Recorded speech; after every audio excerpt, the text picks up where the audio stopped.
Welcome back to NotSoGrand Garage. Today we're out doing some basic maintenance on the hauler project. Air filter, fuel filters. We're gonna change the oil out. Maybe kill off some of the wasps that are flying around here if I can find their home. But yeah, so let's get started.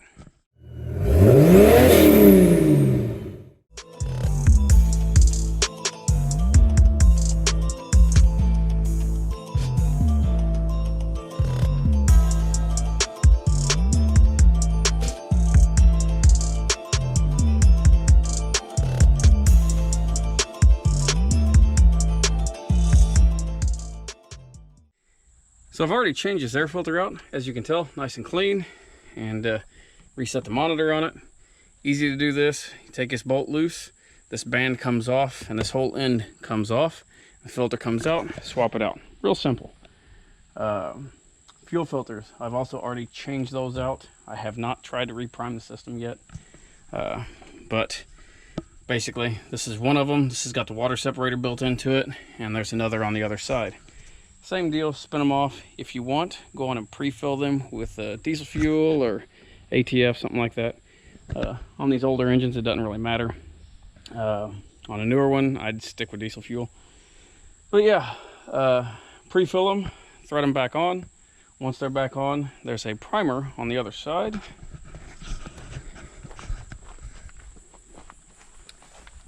In this case, right here on the side of the injection pump. Basically, you want to run this primer pump by hand until you feel tension on it. Now, it will take a little bit to get fuel to pull from the tank through both filters, but yeah, pretty simple. You can also crank on it a little bit or what have you, and then come back out here, work the primer, crank it a little bit, work the primer. It may take a little bit to do it, but it is what it is. It's not too big of a deal. And now we're going to go underneath, we're going to drain the oil in this thing, change the oil filters out. It has not been ran in a couple weeks, and I did that on purpose. I wanted to be able to pull the drain plug on the oil pan and see if we've got any water separating out. The bad thing about the DT series of engines is liner O-rings, and that's going to allow coolant water to mix with the oil. So I want to see if I've got any water separating out. That way I can catch the problem before it leaves me on the side of the road. So we're going to do that real quick. We're going to dump the oil out of it. This is really easy. Something just about anybody that's handy with hand tools can do. Now I've got a pretty good size oil drain pan. I believe this will hold 6 gallons. The oil pan capacity, or the oil capacity on this engine, is approximately 4 gallons. So we should be good there. But on some of your larger engines, like the big Cummins and big Caterpillars, they can hold a lot of oil, so be ready for that. But yeah, let's go on, pull this drain plug, and see if we have any issues upcoming. Whoop, wrong size, of course.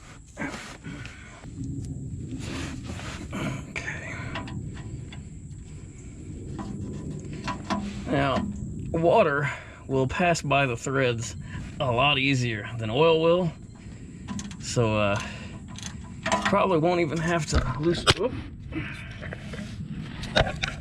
Probably won't even have to loosen this all the way up to see if we've got a problem. I don't think we do, but we'll see here in just a minute.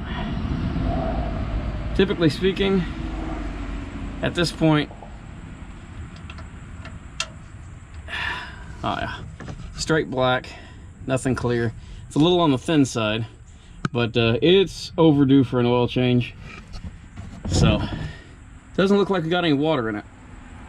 So I'm gonna go on and drain this. Yeah, no water, no antifreeze. That's a good sign. But I'm gonna go on and let this drain for a good bit and pull both oil filters off, which I'll show you those on the other side. Now, sneak you up in here. Those are our 2 oil filters, and they are directly above the downpipe, but that's okay. So we're gonna spin those off get them down and get our new ones filled up. So if you're wondering, the oil filter wrench I'm using on this, it's a Craftsman part number 20523. This thing works great, and it fits in tight spots, and it fits all different kinds of filter sizes. Good investment. And the oil drain pan I'm using is one from Flow Tool. It's you can pick them up at Walmart typically, or you can order it on Walmart.com, what have you. I think it's like 20 or 30 bucks. It's nice to have because it's got a lot of capacity, and if you're servicing something this size, servicing transmission on this thing holds 4 or 5 gallons. Servicing the engine holds 4 or 5 gallons. Something this size really nice. It's really nice to have. So.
So can I get these up there filled or not?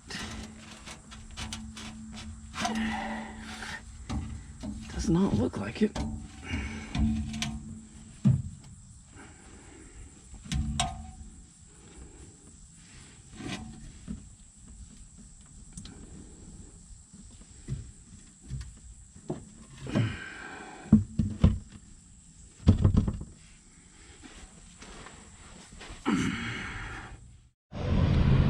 So, we got our oil drain, got our old filters off. As you can see, these are pretty nasty. I always like to compare O-rings and such. As you can tell, the new filter is a good bit smaller in diameter than the ones I pulled off, which in this case is actually a good thing because I think I can pre-fill them and slide them up into place. On engines this size, well, really any engine, I prefer to pre-fill the filters. Some people will say not to do it. I do it anyways, and I always have. Especially on engines that are big. This thing's got twin filters that are fairly good size. You fire this thing up without filling these filters up, and you may be sitting here 10, 15, 20 seconds waiting for oil pressure to reach the mains and the rods, and I don't like that. So you can crank it over, wait for oil pressure to build up, which is something else I will do once this is once I get done. But I still like to go on and pre-fill these filters up. I also don't get too caught up on oil brands and things like that, especially for an engine of this age. One thing I do look for is there's a Ford spec that pre-well requires the oil to have a fairly high zinc content, and that's good for these old engines. So that's what I'd look for, if anything. But brand, I don't really care. The cheaper the better, especially on something like this where it's not going to get a lot of miles put on it. It's going to get serviced once a year, whether it's got 1,000 miles on the oil or 4,000, 5,000 miles on it. It will not be driven 10,000+ miles a year, so I'm not too worried about it. But we're going to be running I've got 1540 Rotella for the transmission and 1540 Traveler for the engine. That's what they had in stock, so that's what I grabbed. I'm going to use the box to hold these filters upright as I fill them up. No, this is not Kirkland in this bottle. I'm just using this bottle because I don't want to mess with a 5-gallon bucket. So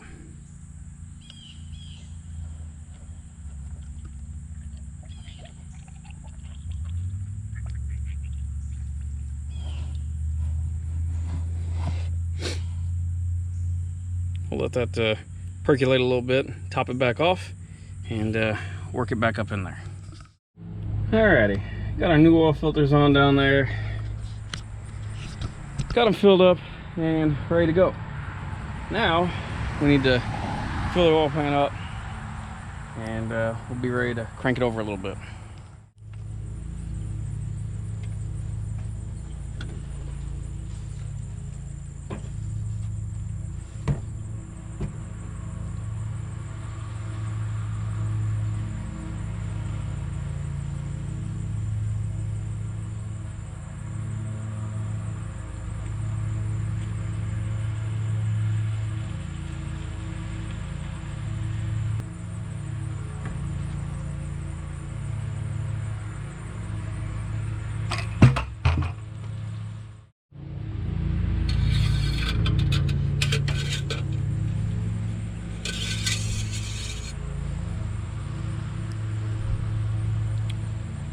Still a little bit low.